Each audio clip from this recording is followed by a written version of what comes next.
Connecticut Democrats will endorse candidates for statewide offices during their statewide convention in Hartford this weekend. While the Hartford Convention Center as a venue does not have the bells and whistles of Foxwoods, it very well may have more drama on down-ballot races than the Republicans had last week. Connecticut's Democrats, by and large, have coalesced around Ned Lamont as their nominee for governor. Party brass have been announcing endorsements, and previous contenders for the office like Sean Connolly and Jonathan Harris each endorsed Lamont, clearing the way for others in the party like New Haven Mayor Tony Harp and Waterbury Mayor Neil O'Leary to lend their support to Lamont.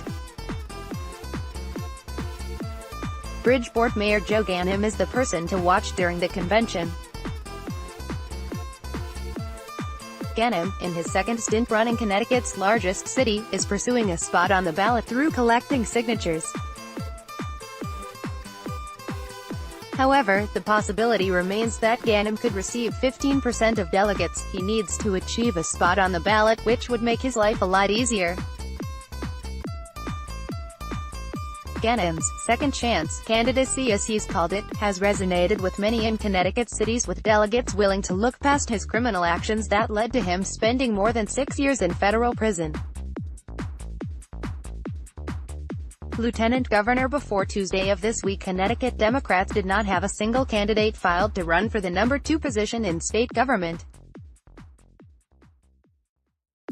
That changed when Susan Busy Wicks announced she would end her bid for governor and join Ned Lamont as his running mate.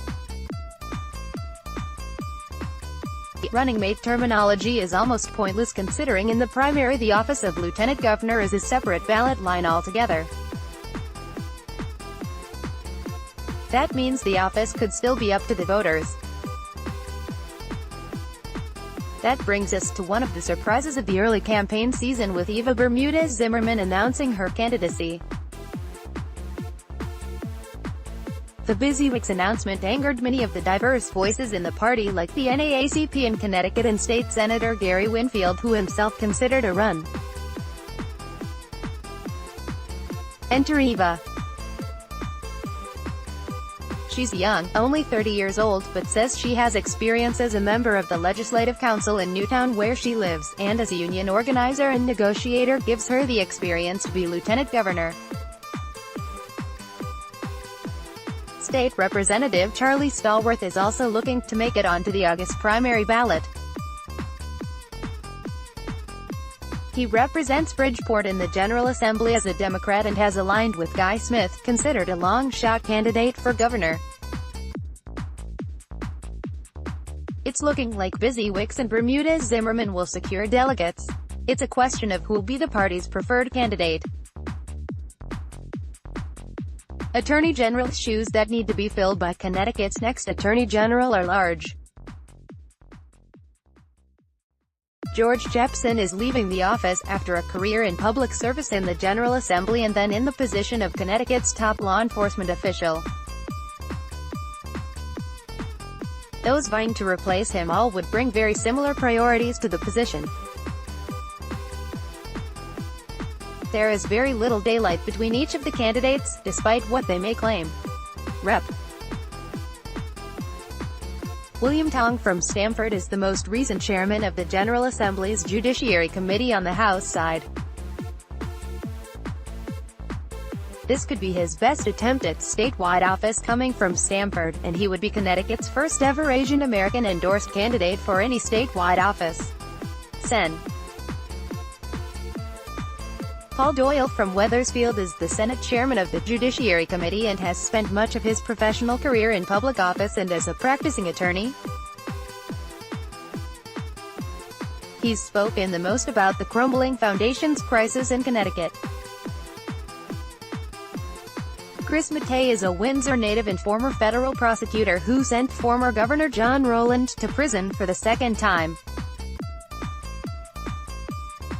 With a background in organized labor, he has firm grassroots support. Claire Kindle is currently a deputy attorney general, arguing that she would be a steady hand at the wheel, continuing the legacy of George Jepson. This race appears to be rather unpredictable for the August primary ballot, with the possibility of all four candidates finding spots with a minimum of 15% delegate support.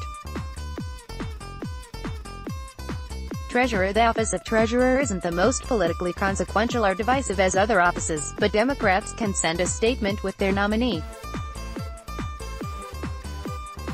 The policy rhetoric is very similar amongst all four candidates, each placing an onus on providing solid and reliable investment returns for retirees and the state. Aaron Annarilampalam is the first-generation American son of refugees from Sri Lanka. His story is one of the American dream that's appealed well to Hartford Democrats, where he lives. Dita Bhargava has an investment banking background from Fairfield County, and would also provide a diverse voice for Democrats. Sean Wooden is the former president of the Hartford City Council and has high name recognition with many Democrats across Connecticut. Finally, John Blankley is the only white male on the treasurer line, but he has a successful private industry background. The first three candidates certainly have the edge, and could easily end up with more than one candidate making it into the August primary.